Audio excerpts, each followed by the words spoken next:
Showbiz and Lee Drew on 97.7 FM. It certainly is, and my next guest has written a number of film and television screenplays. He's one of our greatest actors. He was in the pioneering days of the early soap operas. I mean, we see soaps on television all the time these days, but he was one of the originals in Bellbird. He's been in Neighbours, you've seen him in Prisoner.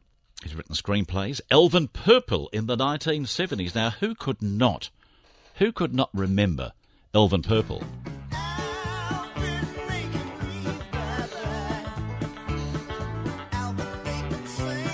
I bet I made him chuckle after that.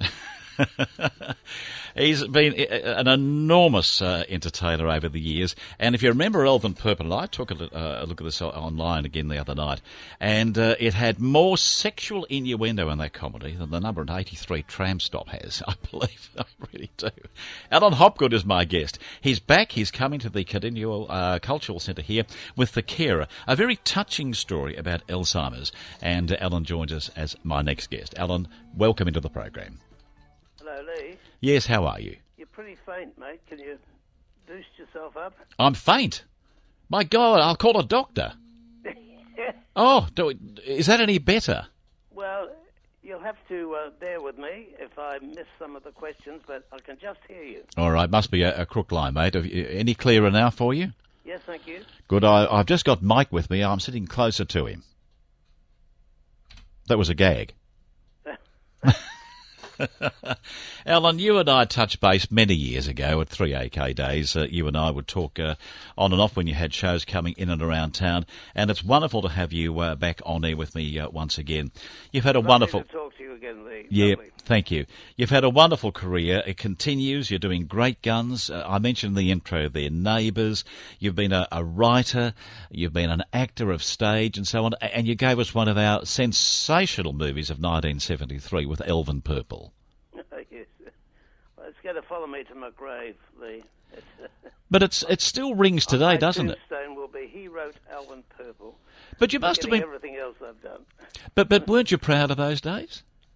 Oh, well, I'm very proud of Elvin, actually, because it and Basil Mackenzie were the first of the new wave of Australian movies, because nobody believed that Australian movies could possibly make money before that, but they did. And on the basis of that, we had the film Renaissance. There's no question about that. Oh, we certainly did. And I was watching a few grabs on YouTube of this during the week.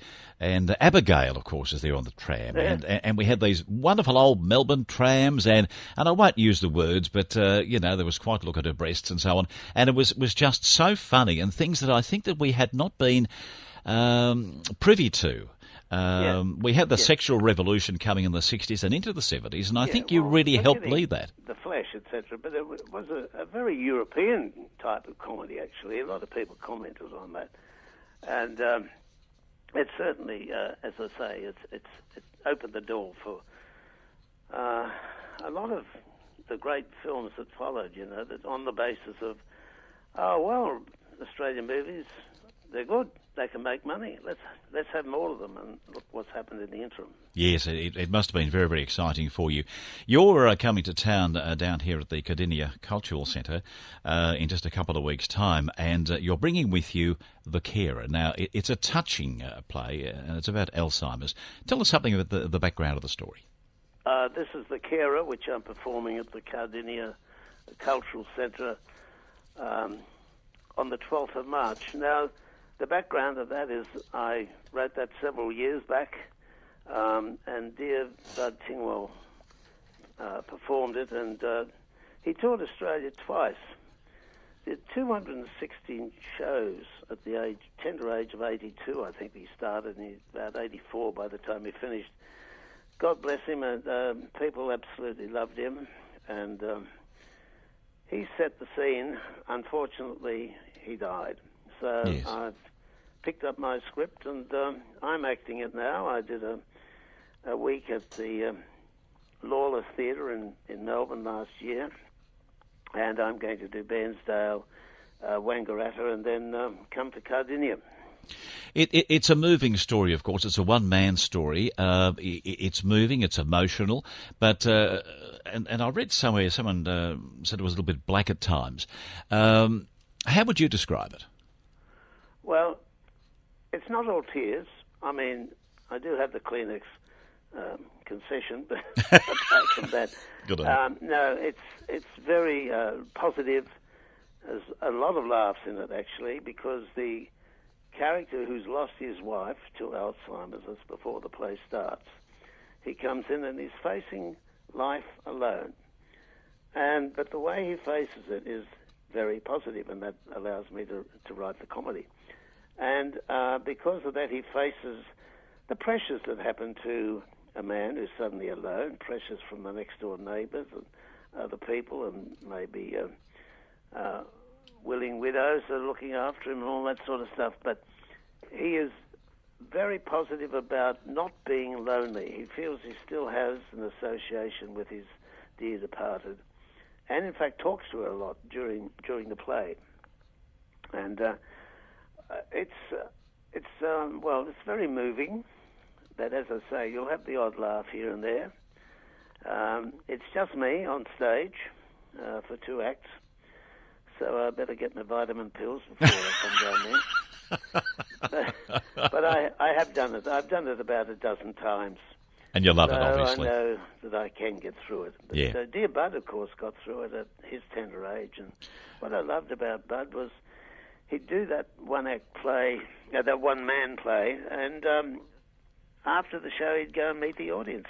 Yes, I remember. And I'd say to Yeah. Bud, "Gee, where do you get the energy to do that, Bud?" And he said, they're the reason why I do it. That's And true. They charge my batteries. That's I thought, true. That's fantastic. That's sort of how an actor should feel, that Yeah. you are doing it for that audience, not doing it for yourself, you know. That's right. And that's the attitude, isn't it? Certainly is the attitude that he had. And look, what a wonderful man he was, though. A brilliant man. fantastic, I had the chance of meeting him on a number of occasions, and a pure gentleman. Yep. A real gentleman. Well, you're coming on the 12th of March. It's at Yes. the Cardinia Cultural Centre. In some of the news posts I had on this, it said the carers are a particular age group of 50 plus, but it goes on to say that those who are carers and looking after others, they could be touched by this as well, and I'm sure they're going to be. I nursed my mother-in-law for about 3 years, and she had dementia and Alzheimer's, and it's something that is very, very touching when you've had someone in your life like that. So let's really hope that you have a fantastic audience, a wonderful production, and a wonderful night. I'm sure it'll go very, very well, Lee. Alan. It's always a delight to talk to you. Thank you for your very, very busy time today, and we'll see you on the 12th. Thank you, Lee. Goodbye. Take care, pal. Bye-bye to you. Alan Hopgood there, a wonderful actor, and he's coming to the Cardinia Cultural Centre on the 12th of March. And nice to have it locally here around town, so keep that in mind, please, and pop along and see the show.